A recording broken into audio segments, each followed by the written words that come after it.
Hello there everybody and welcome to part 2 of What Culture's official WrestleMania star ratings. A show that was described by Dave Meltzer, a man who used to have a haircut like this, as stupid. So, there you go. But yes, I'm not going to waste time going back to the same introduction I did yesterday. WrestleMania had already exceeded expectations with that first fantastic night, but could it live up to its own high bar? I think we all thought this would be an unmitigated disaster, but the first night was indeed excellent in parts and quite bad in others. So what would night 2 bring? We had the WWE Championship match, we had a FIREFLY Funhouse match, we had the NXT Women's Championship. There was plenty to get our teeth stuck into, and that doesn't even begin to cover Edge versus Randy Orton. So without further ado, my name is Adam Cleary, and these, as I say, are all the star ratings for night 2 of WWE WrestleMania. Number 8, Rhea Ripley versus Charlotte Flair, NXT Women's Championship. I'm just going to skip past the pre-show because when you are the living embodiment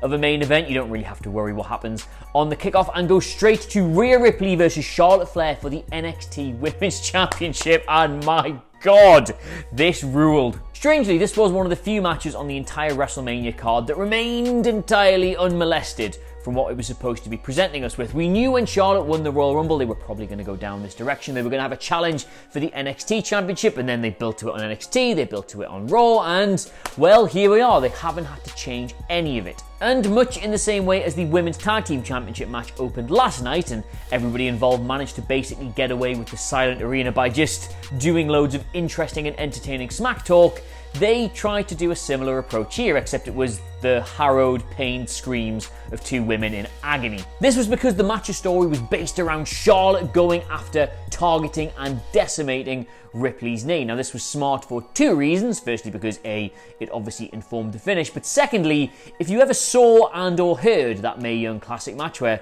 Ripley took on Tegan Nox and her knee blew out and her career nearly ended, it harked back to that, and that was horrible. Back then, Nox's career legitimately nearly ended, and Ripley seemed to almost channel this to try and get across her own sense of peril, and it worked really well as well, which means all her comebacks felt earned, they felt deserved, and you kind of cheered along for her whenever she was getting into them. But in the end, though, Charlotte won the NXT Women's Championship. She got her in the figure 8, she made a tap out, and she now presumably goes to NXT for a short run, you would think, with a belt. We don't really know what's going to happen from here, but in the moment, this match on its own, I thought was excellent. I'm giving it 4 stars. Number 7, Aleister Black versus Bobby Lashley. Next up was Aleister Black and Bobby Lashley, and come on, we all thought this was going to be another squash, didn't we? We all just thought Bobby Lashley was going to get in there, get all pumped, get all jacked, kiss Lana on the mouth, turn around and get black masked into another dimension, and that's not what happened here. The pair of them actually put on a very snug, very tight, reasonably entertaining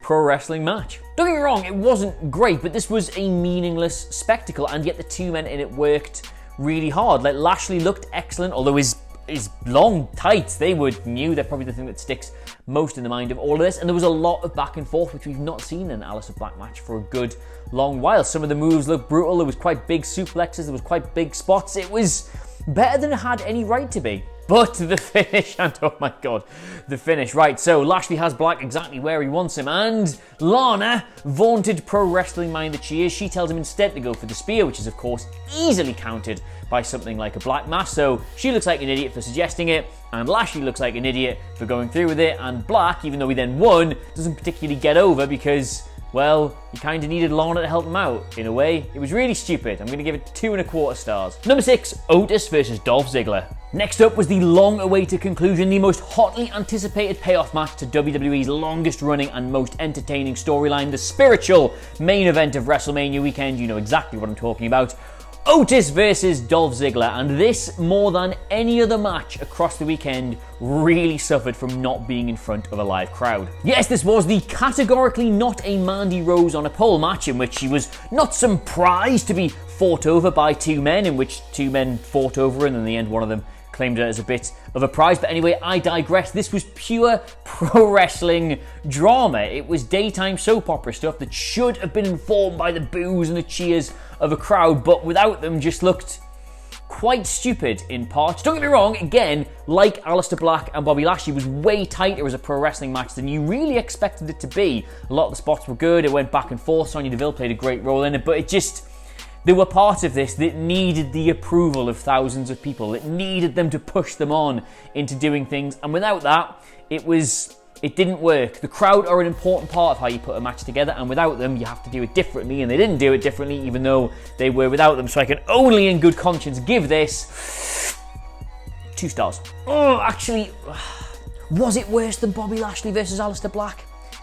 No, it wasn't, and the good guy got the girl in the end, which is heartwarming. Love's not a work, 2.5 stars. Number 5, Edge versus Randy Orton, last man standing. Right, full disclosure here, Sidgwick wrote this in the article, but it is a sentiment I absolutely share. I have never felt more guilty in my entire life for not enjoying a pro wrestling match. I appreciated everything they were doing, everything that had gone into this, how hard they had worked to pull this together, and what they were doing on screen with their bodies and with their ability and all this. I appreciated every single bit of it, but I did not enjoy it. And I think pretty much every single person at What Culture shares this feeling, but none of us really quite know how to put this into words yet. It'll probably be a video in its own right somewhere down the line, but this was a very dangerous match, and every single spot had a really uncomforting crunch sound to it. It didn't sound like safe pro wrestling, it sounded like dangerous spots for dangerous spots' sake, and yet danger is usually used to inform excitement,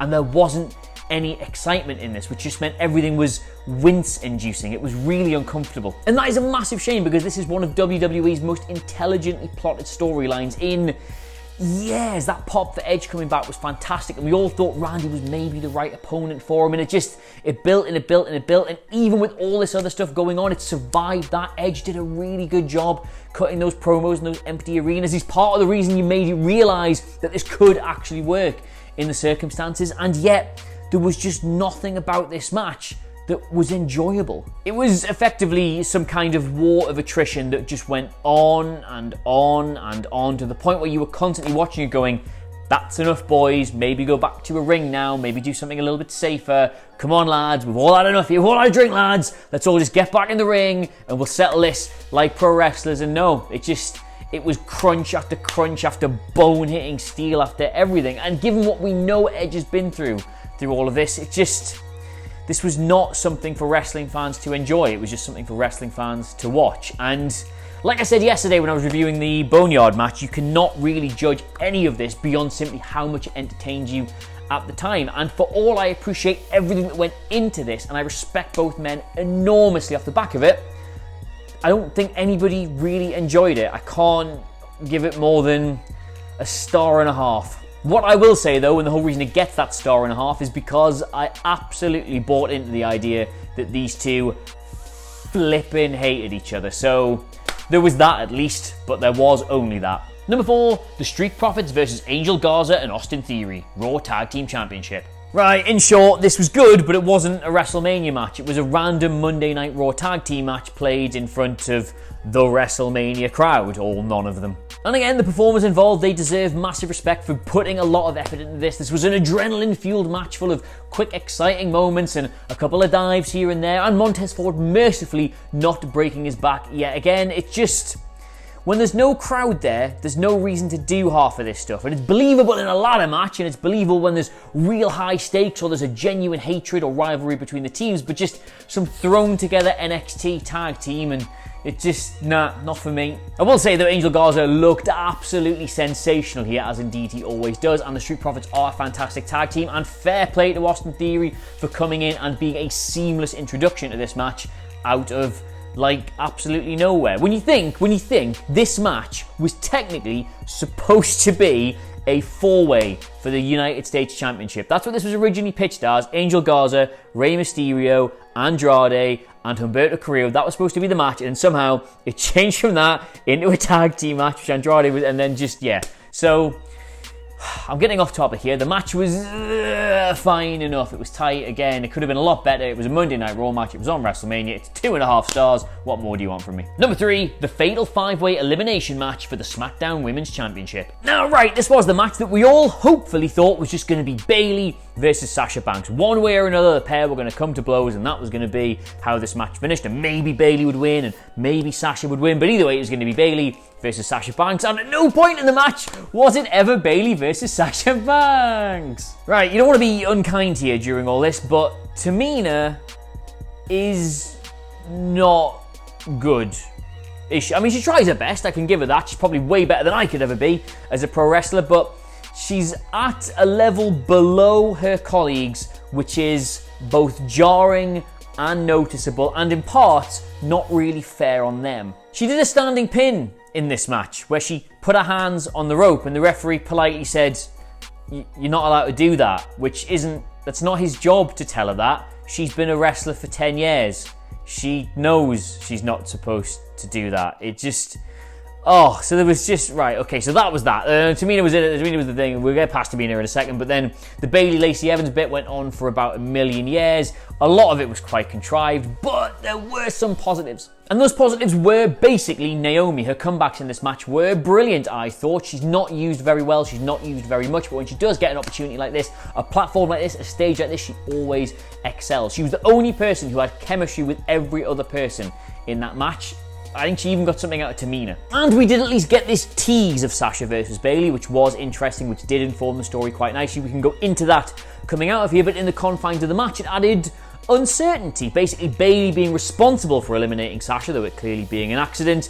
That's gonna sting, and it threw the ending, through the finish of this match into quite a bit of question. Would Sasha come back and screw Bayley and get her own back, or would she help her? And in the end, it was quite an entertaining finish to what was a bit of a drab match. I'm gonna give it 2.5 stars. Number 2, The Fiend versus John Cena, Firefly Funhouse match. Right, so again, this will end up being an entire video in of its own right, but The Fiend versus John Cena was not only one of the greatest, smartest bits of storytelling WWE have ever done, but it worked every single person in the build-up. John Cena saying he was going to go there to end the most privileged, overhyped, whatever it was, superstar in WWE history. We all sat there and went, sorry, John Cena's calling somebody else privileged and overhyped. John Cena's saying that, is he? Well, he was, yes, and he wasn't talking about The Fiend, he was talking about himself. In short, this wasn't a pro wrestling match. This was just a platform, it was just a vehicle in which to tell one of the most evocative, smart, intelligent, well-informed, long-term pieces of storytelling WWE have ever found a way to put together. This has been talked about for decades. Just this whole idea of structuring a pro wrestling match around going back to face your former selves, your former adversaries, your own personal fears, everything you should have learned and accomplished throughout your entire career. Wrestling doesn't have the bravery to ever do something like that, and here it was on the biggest possible platform. There was prototype John Cena, thugonomics John Cena, hustle, loyalty and respect John Cena. There was references to his own insecurities about not being famous enough, about not committing to Nikki Bella, about all these various parts of his career, what he should have learned from them, and how deep down the whole way through, John Cena was an asshole. He was a hero to millions, the poster boy for the company, and yet he was a piece of shit. I can't give it a star rating because it's not a pro wrestling match. It's just funny, inspired, ingenious, original theatre. And if you have even a passing interest in the careers of these men or wrestling in general, just go and watch it. I'm out of words for it. It's incredible. Number 1, Brock Lesnar versus Drew McIntyre, WWE Championship. Right, so speaking as a British person who not only likes pro wrestling but has worked in the industry of pro wrestling, I cannot tell you how much I want to give the match where we crown our first ever British WWE Champion just 5 stars as a point of principle, but I cannot because this match formula has lost all of its appeal. Like, you saw it last night, Braun Strowman versus Goldberg. There's a load of big finishes at the start, but then he's too strong and he does the finishes of his own and it's over in a couple of minutes. We literally saw it last night. We see it every time Goldberg gets in the ring. We occasionally see it when Brock gets into the ring, but it's just, this works as an adrenaline-packed run to the finish. It works under those circumstances in front of a crowd who can't catch their breath, but under these circumstances, when we've literally seen it last night and there's nobody there to be gasping at it, bad, man. It's really bad.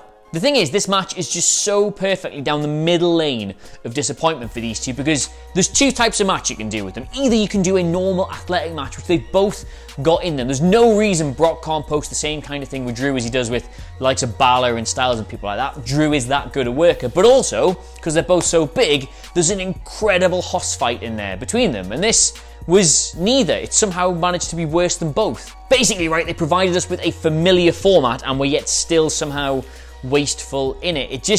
It was a little bit better than what we got for the Universal Championship last night, but just not a lot. This could have gone on. I know we're running out of time, but WrestleMania was only 3.5 hours across 2 nights this year. This could have had all the time in the world. Nobody would have minded, and yet it just raced and raced and raced to the finish.